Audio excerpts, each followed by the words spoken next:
This is the half a lap to go. Four-car shootout to decide it all.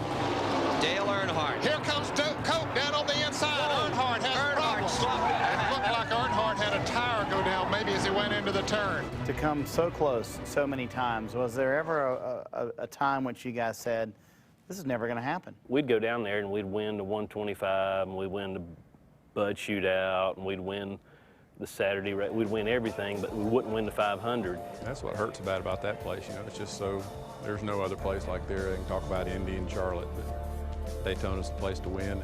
To be so close so many times, be leading it and get flipped down the back stretch or crashed or passed on the last lap or something. It was, those were the heartbreakers. Well, I almost think he was starting to question, you know, is it meant for me to really, really win this race? You know, because everything that could happen could happen. He basically won somewhere within 3 to go. He was somewhere near the sniff 6 times and never pulled it off. Was there anything different leading into that weekend? I remember the little girl coming and brought the lucky penny. Wesley Miller, I believe is her name. It was a little girl from Make-A-Wish Foundation, and her Make-A-Wish was to come to Daytona, see the Daytona 500, and meet Dale Earnhardt. He stops, looks at Wessa, talks to her, she hands him a penny, and it was a penny that in his mind changed his day. I remember him getting that epoxy himself and gluing that penny on the dash of that car, and it's still there. He said, this is special, not the lucky penny for us, but for her. Let's do it for her. On track, after a week of practice, the 3-car had been nearly perfect until happy hour the day before the 500. We'd been really good the whole time down there. I mean, we could pass anybody, do anything. In that last happy hour practice, when we put the race motor in, we weren't that good. Got ready to practice, and he's leaving pit road. He doesn't even get up to high gear going through 1 and 2. He said, something's wrong with the engine. And we all made the executive decision, you know what, that's why we bring spare engines. That's a development engine that was really intended to go to a later race, and we had taken a little chance there. Well, anytime you make a change for the Daytona 500, it's big. It was pretty nerve-wracking. Good news is we put that engine in. First lap at turn was when they dropped the green flag. And to start the 50th anniversary season of NASCAR, the 40th Daytona 500 is underway. You start, he pretty much dominates the race, doesn't he? It was one of those days where the pit stops were almost flawless. The car was almost flawless. I don't know that we made very few adjustments on that race car. It was a half a turn here, half a turn there, half a pound of air here, half a pound. Was there a point at which you were worried about the race? Probably the biggest nail-biting moment was on the last caution that came out with about 25, 30 laps to go. Everyone pretty much had to pit for fuel to get to the end of the race.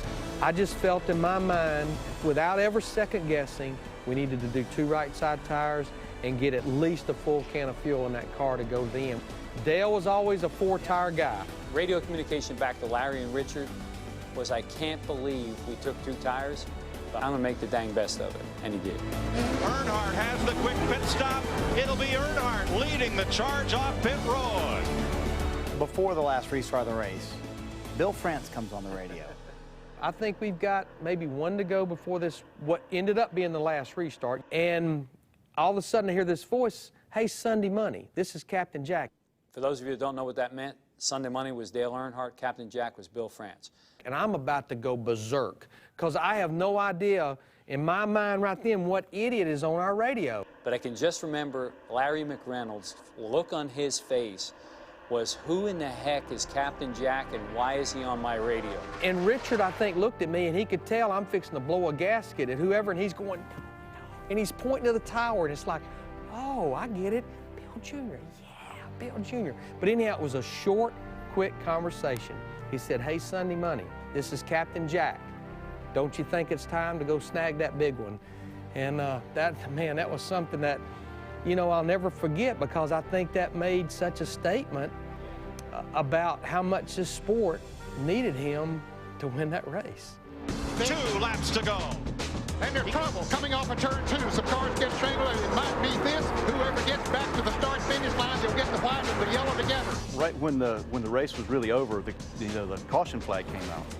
And I was devastated. I thought, man, what's going to happen to the engine? Is it going to make it all the way around the racetrack?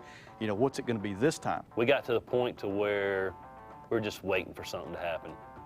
I mean, you know, you're sitting there, okay, a meteor is going to come out of the sky or anything's going to happen. Even though I think everyone was celebrating inside, that you knew not to put a period on this thing till that 3 car absolutely went under that checkered flag. 20 years of trying, 20 years of frustration. Dale Earnhardt will come to the caution flag to win the Daytona 500. Finally. The emotion level was just so high, such a relief. We jumped off the wall, and I looked over, and there's chocolate, and I seen a couple little tears. You know, for me, it's just thinking about all the hard work, all the people that sacrificed. Those were just tears of joy for a lot of people. There are popular wins in the sport. Was that the most popular of all time ever stood on in the garage area? No one else has won that 500 and had entire teams of everybody out there to congratulate Dale Earnhardt coming down that pit road. Never happened before, never has happened since, probably is not going to happen again. To win that race and to see the people come out there, all the people, all those other guys, whether they loved him or hated him, they respected him. And when they walked out there after we won that race and he come down pit road, there's never been a more special moment in the history of this sport, I don't think. Did he ever tell you the '98 Daytona 500 was the greatest moment of his career? Dale had this look he could put in his eyes that would stare completely through you, or it'd make you melt because you knew it was a happiness look. And he had that look in his eye after the race. I'll never forget the look in his eye. The Daytona 500 is ours. We've won it, we've won it, we've won it. That just gives you